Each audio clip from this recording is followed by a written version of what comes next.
मान लेते हैं कि कोई आदमी था, वो 2000 में 1 किलो सोना खरीदा था। ये 2000 ईयर है भाई, है ना। इस टाइम पे 1 किलो सोना जो था वो मान लेते हैं कि 1000 में।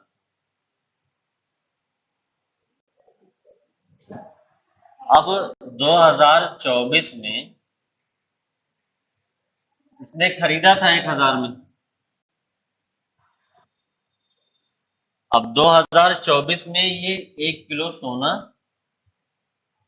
बेच रहा है, लेकिन अब 1 किलो सोना जो है, 1 किलो गोल्ड जो है, वो 1000 के बजाय 1 लाख में हो गया है। इसको कुछ गेन हुआ, लाभ हुआ? कितने का लाभ हुआ? हाँ, चलो इसको 10,000 कर लेते हैं, ठीक है। अब सही है, 10,000 का खरीदा, 1 लाख में बेचा, 90,000 का इसको फायदा हुआ। सरकार कह रही है इस पे हमें टैक्स चाहिए।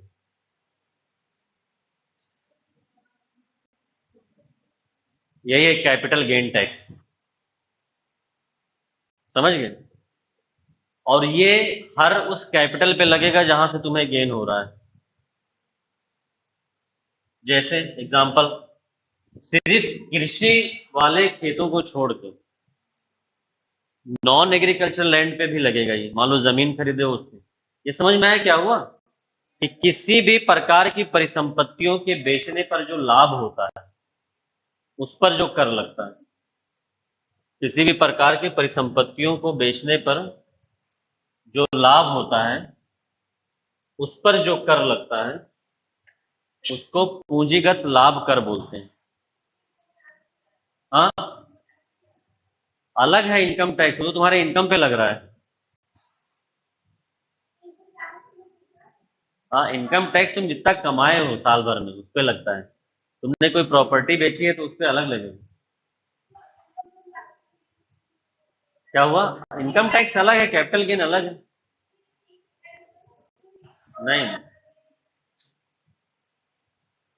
मान लो तुम्हारे नाम की कोई संपत्ति है, तुमने उसको बेचा, तुम्हें उस पर लाभ मिला, तो उस संपत्ति को बेचने पे जो लाभ हुआ है उस पर अलग से टैक्स लगता है, उसको कैपिटल गेन टैक्स। हाँ,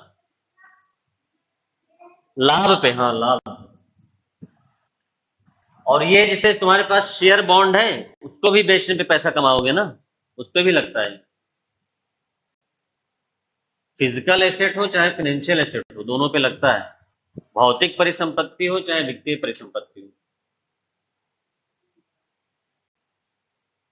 ये तुम लोग इसीलिए बजट वजट आता है तो कुछ पल्ले ही नहीं पड़ता होगा तुम्हें ना, इसलिए जान ही नहीं पाते होगे बजट अच्छा है कि खराब है।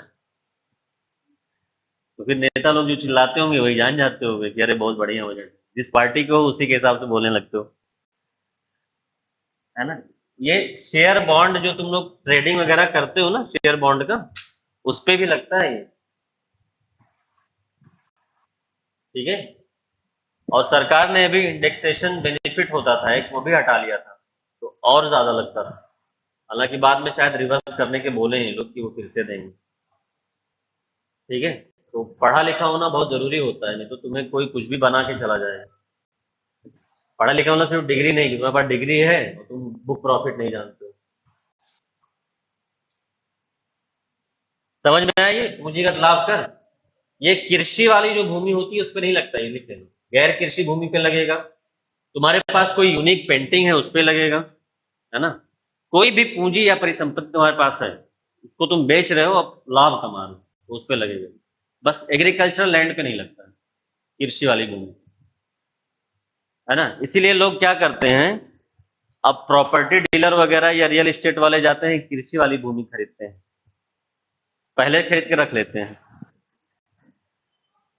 है ना, ताकि उनको उस पर सीजीटी ना देना पड़े।